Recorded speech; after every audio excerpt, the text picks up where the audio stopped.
Hello Mustangs, welcome back to Mustang News. I'm Caroline. And I'm Avery. To kick off today's episode, we are going to talk to our Teacher of the Year nominees.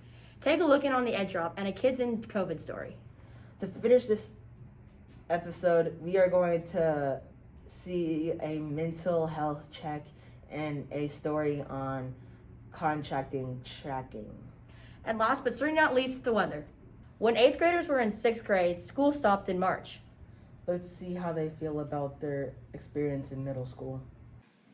In the second semester of 6th grade, our year got cut short and we were put online. A lot of 8th graders expected 3 full years of middle school learning in classrooms and hanging out with friends. But instead, we learned on Zoom calls and FaceTimed each other. I'm going to ask some 8th graders if they feel like they've been in middle school for the full 3 years. Do you feel like you've been in middle school for 3 years? No, because in 6th grade, we had like half a year and then I was kind of all virtual and there wasn't like a lot of work in the second half of 6th grade, so it almost just felt like a really long summer. And then I was all virtual all of 7th grade, so it didn't really feel like I was in middle school all that time. It just kind of felt like, I don't even know. No, Why do you feel that way? because I wasn't here in 6th grade and 7th grade was like partially virtual, so I only feel like I've been in it 1 year. No, Why do you feel that way? because we were online for most of it and I didn't really learn anything. Not really. Why do you feel that way? Because I haven't really been at school, like physically, for like a year, and it kind of feels like I didn't complete 7th grade. No, Why do you feel that way? because we were online and it was annoying. True.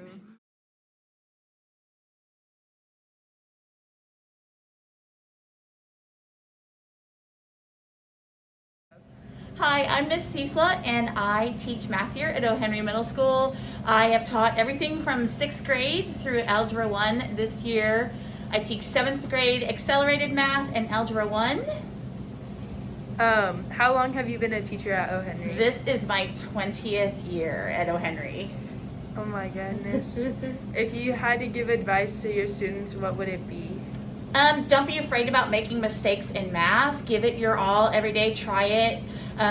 If you want to try one of the more advanced tracks, go for it. We all make mistakes every day, and the only way you're going to learn is to continue to practice and get better. My kids catch me every day on mistakes. How do you feel about being a nominee for the Teacher of the Year?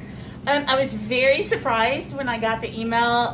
Very honored. I kind of feel like one of those celebrities on the Academy Awards show, but I'm honored just to be nominated. The other two teachers, Miss Cook and Miss Gaffney, and we've all worked together at Henry for a really long time, and they are amazing teachers, as well as every single teacher on this campus. I think anybody could be Teacher of the Year. You say How many kids are missing school because of COVID? Let's check in with Mr. Tierney. Students before COVID had a 96% attendance rate. How many do we have now? So right now, this last week, for the last 7 days, our average is 85%, and we've seen it go down in the last 7 days. The lowest our attendance has been is 80%, and the highest we've been up to is 87%. So 85 is our average percentage of attendance. The highest amount of kids that we've had out in one day is 160 students. That's when we hit 80%. Good morning, O. Henry. We are here to talk about COVID numbers throughout O. Henry, AISD, and Travis County. Now, for O. Henry, we had 24 new cases as of after the 3-day weekend. Before that, 16 on the 12th and 12 on the 10th.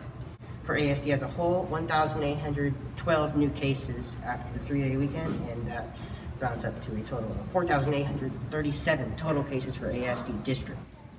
Travis County, 186,000 cases for Travis County. It's about 2,000 cases every day. And I like weather. Today we're going to be checking in with kids and their experiences with COVID. Have you ever had COVID before? Yes. How bad did you have it? It was like not that bad. Yeah.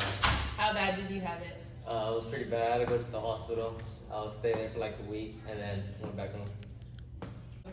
Have you ever had COVID before? Yes. How bad did you have it? It was really bad. My fever was like 103 and that's like really dangerous. And I was like dying. It was really bad. Have you ever had COVID? Yes. How bad did you have it? It wasn't that bad. It was just like a cold. Have you had COVID before? Yeah, I had COVID last January and I got it this year during the winter break. Was it bad? Yeah, last January I had it pretty bad, but this year I didn't get it that bad. Have you ever had COVID before? Yes. How bad did you have it? Pretty bad. I lost my taste and smell. Have you had COVID before? Yeah. How bad did you have it? Not that bad. Have you had COVID before? Yes, I had it in the very beginning. How bad was it? It wasn't bad at all. I had no symptoms. I got it from my dad, which honestly, it was nothing.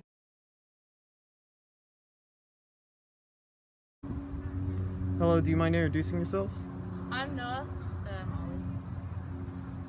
What do you think the purpose is of the egg drop? I think it's to see how you can solve a problem and see how you can do it better than other people, I guess. How are you feeling about your build? We think it'll do good because this one has support on the top and bottom, and this one's a bag of food black inside another plastic bag. Hello, would you please introduce yourself? I'm Edward. I'm Philip. I'm Trevor. Or Trevor. What do you... I think the purpose of the egg drop is to show what you can do with a certain amount of materials. So And survive the engineer egg. something. Yeah. How do you think you'll do on the egg drop? I think we'll do pretty well. I think it's gonna break. I don't think it's gonna break. Hello, can you introduce yourselves? Okay. I'm Casey. I'm Dia. And I'm Gretchen. What? I think it's to kind of help us build skills for designing and building stuff in the future in this class and just farther on. I think it's because it's fun. And I think it's to make sure that we know what we're doing correct and what we're doing wrong, and we're gonna test it to see if our design is correct. How do you think you'll do on the egg drop? Awful. Well, we kind of had we lost some pieces, and so it was kind of difficult. And Someone we only stole had our sponge? Yeah, and so we only had a couple minutes left to pull this together. And so I don't think we'll do that well, but I think if she lands on the sponge, then she's gonna do fine. And her name is Uncle Bertha. Yeah, her name is. And then there's straws on the outside and there's a balloon at the top. Yeah, pretty much all it is. Drop it, Will. Yeah! Hey, that's a rod. That's a rod. Come on, that's a rod. Chicken, bro. No, we didn't. No! Let go. Because no, we didn't.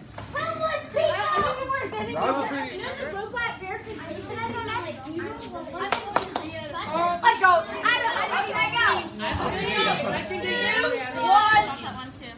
It's died. It's dead.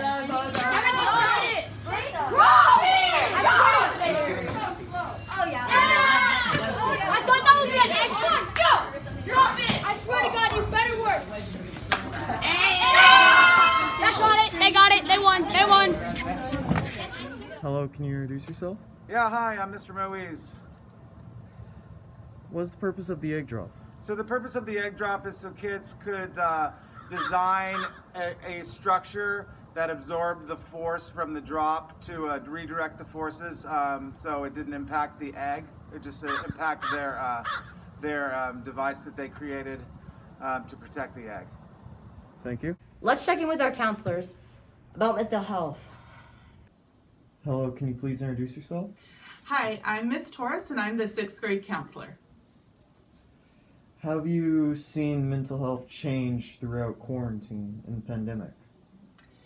You know, mental health during the pandemic has looked really different for us, and I think a lot of that had to do with the fact that we weren't at school together. So when everybody was at home, we saw a lot more need for students to get check-ins that we may not have had to check in with before. And now that everyone's back, I think that what we're seeing in the counseling office has a lot to do with just adjusting back to being and learning how to manage your reactions to what everyone else is doing. What advice would you give to students? I would say that the biggest advice is to be patient and understanding, because a lot of people have gone through different things the past few years and we don't know what all of that is. And that if you really are still struggling, to please come talk to your assistant principals or your counselors so that we can help you with whatever is going on. So we are here to support you. And that's the biggest thing, is that you just don't have to do it alone. So, have some grace, but also come get help. Thank you. We can't forget the weather. Good morning, Henry. I hope you had a great week. Today I am outside in about 35-degree weather. It's not that cold. If I'm wearing gloves, I have 3 layers on and warm pants.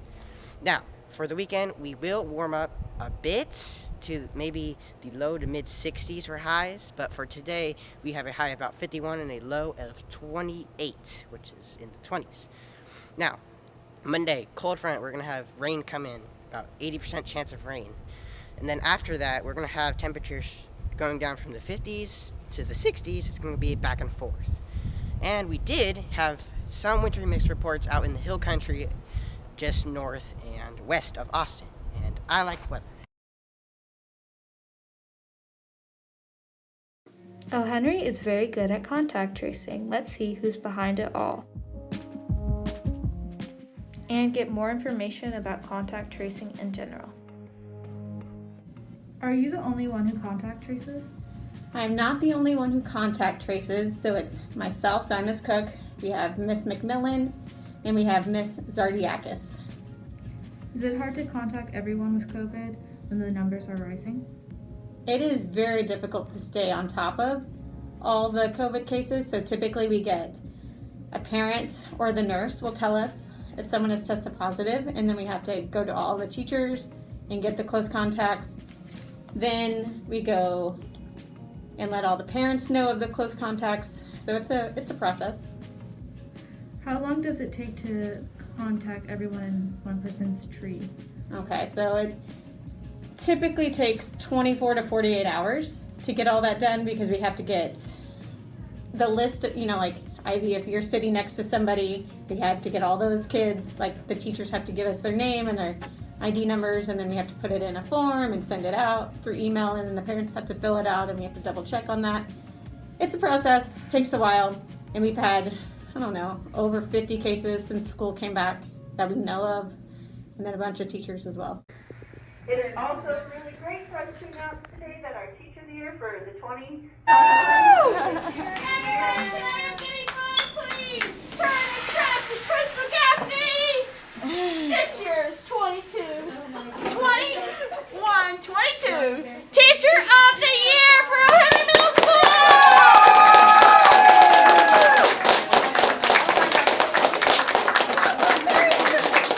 Make it a great day to be an O'Henry Mustang.